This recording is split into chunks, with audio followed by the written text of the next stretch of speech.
Welcome बच्चों, आपका मेरे channel science classes by doctor Kumkum Saxena में बहुत स्वागत है। और इस समय हम चल रहे हैं 9th क्लास का चैप्टर गति, बल एवं कार्य पर। यह 9th क्लास का चैप्टर नंबर है 8। इससे पहले के सारे चैप्टर्स में पढ़ा चुकी हूँ। अगर आपको मेरे वीडियो देखने हैं तो अब मेरे चैनल पर science classes by doctor Kumkum Saxena आप खोलेंगे तो आपको इससे पहले के चैप्टर्स के सारे वीडियो आपको अवेलेबल हो जाएंगे। आज बताने जा रही हूँ मैं कि जो हमने अभी आपको त्वरण पढ़ाया था कि त्वरण कैसे ज्ञात करते हैं। त्वरण क्या होता है? जो चाल में परिवर्तन होता है, परिवर्तन की दर को हम त्वरण कहते हैं। तो इसको ज्ञात करने के लिए कुछ ग्राफिकल हमने ग्राफ्स बनाए हैं, ग्राफिकल रिप्रेजेंटेशन मैंने किया है, जिन्हें आप देखिए और समझिए। ये सारे आपको समझ में आ जाएंगे किस तरह से चाल और गति बढ़ती चली जाती है समय के साथ। ये आपको सामने दिखाई दे रहा है, ये ओ एक्सिस, ये एक्स एक्सिस और ये वाई एक्सिस है ना। अगर वस्तु की समान एक चाल है तो गतिमान वस्तु का ग्राफ इस तरीके का होगा। जैसे अगर समान चाल से वस्तु चल रही है तो जैसे जैसे समय बढ़ेगा दूरी भी बढ़ती चली जाएगी और ग्राफ आपको दिखाई दे रहा है। ये इस तरीके से आपका ग्राफ यहाँ पर रिप्रेजेंट हो रहा है। ग्राफ बिल्कुल ऐसी तिरछी रेखा होगी और ये आपका प्रेजेंटेशन है दूरी का और आपका समय का, जो आपको यहाँ पर दिखाया गया है। ये है समान चाल से यदि वस्तु कोई चल रही है तो उसका ग्राफ इस तरीके का आप ज्ञात कर सकते हैं और उसको खींच के दिखा सकते हैं।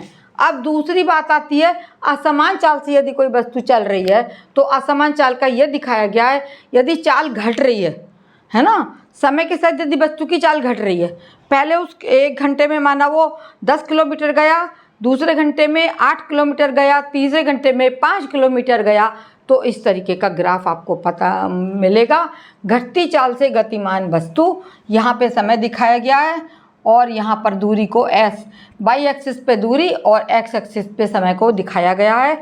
ये घटती हुई चाल का ग्राफ है और इस तरीके से अगर चाल घट रही है तो समय के साथ में दूरी आप देख रहे हैं, चाल जो है घटती चली जा रही, दूरी जैसे जैसे बढ़ रही है और ये चाल चूँकि घट रही है इसलिए समय के साथ साथ घटती हुई चाल का ग्राफ जो है वो नीचे की ओर ढलता हुआ दिखाई पड़ रहा है। अब असमान चाल से चल रहा है। असमान चाल क्या है? या तो चाल बढ़ रही है समय के साथ या घट रही है। अब इस पर आ जाइए, यहाँ पर समय दिखाया गया है एक्स एक्सिस पे, वाई पे दूरी दिखाई गई है। ये भी असमान चाल है लेकिन ये क्या है? बढ़ती चाल का ग्राफ है ये। यदि वस्तु की चाल बढ़ रही है, गतिमान वस्तु की, तो इस तरीके का ग्राफ प्राप्त होगा कि जैसे जैसे समय बढ़ रहा है तो चाल भी दूरी के साथ में चाल बढ़ती चली जा रही है, तो ये ग्राफ का मुंह जो है वो ऊपर की ओर हो जाएगा। इसे बोलते हैं बढ़ती चाल से गतिमान वस्तु का ग्राफ। ये आ सकता है रिप्रेजेंटेशन आपका एग्ज़ाम में, तो आपको इस तरीके से ही चलाना पड़ेगा। अब ये यहाँ दिखाया गया आपको, इधर दूरी दिखाई, इधर समय दिखाया गया। ये क्या है? विरामावस्था में से कोई वस्तु चल रही है तो उसका समय ग्राफ, दूरी समय ग्राफ क्या होगा? वो सीधी पड़ी रेखा होगी जो इस तरीके से आप देख रहे हैं यहाँ पर। यहाँ माना P है, ये PQ, तो इस प्रकार से सीधी पड़ी रेखा PQ आपको प्राप्त होगी।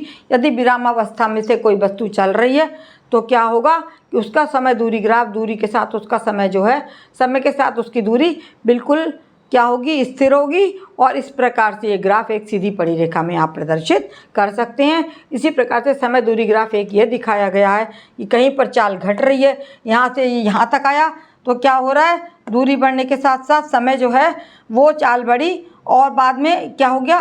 फिर विरामावस्था आ गई, फिर यहाँ से चाल बढ़ी और फिर ये विरामावस्था आ गई, फिर ये चाल बढ़ी, ये विरामावस्था आ गई। ये ग्राफ क्या प्रेजेंट कर रहा है कि यदि आप वस्तु रुक रुक के चल रही है, कभी चल रही है फिर रुक गई, फिर चल रही है फिर रुक गई, तो इस तरीके का ग्राफ आपको प्राप्त होगा। ये सारे ग्राफ आपको बताए गए हैं इसलिए कि यदि हमें विभिन्न ग्राफिकल प्रेजेंटेशन देना है चाल किस तरह से दूरी समय के अनुसार घटती या बढ़ती है तो किस तरीके के ग्राफ आपको ज्ञात होंगे, ये आपको बता दिए गए, दिखा दिए गए। इनको आप यूज़ करिए, नोट करिए और इनको आप पढ़िए और समझिए इस ग्राफ को। और ये आपका रिप्रेजेंटेशन जो है यदि आप ऐसे ही बना के दिखा देंगे तो बहुत अच्छे नंबर आपको मिलेंगे।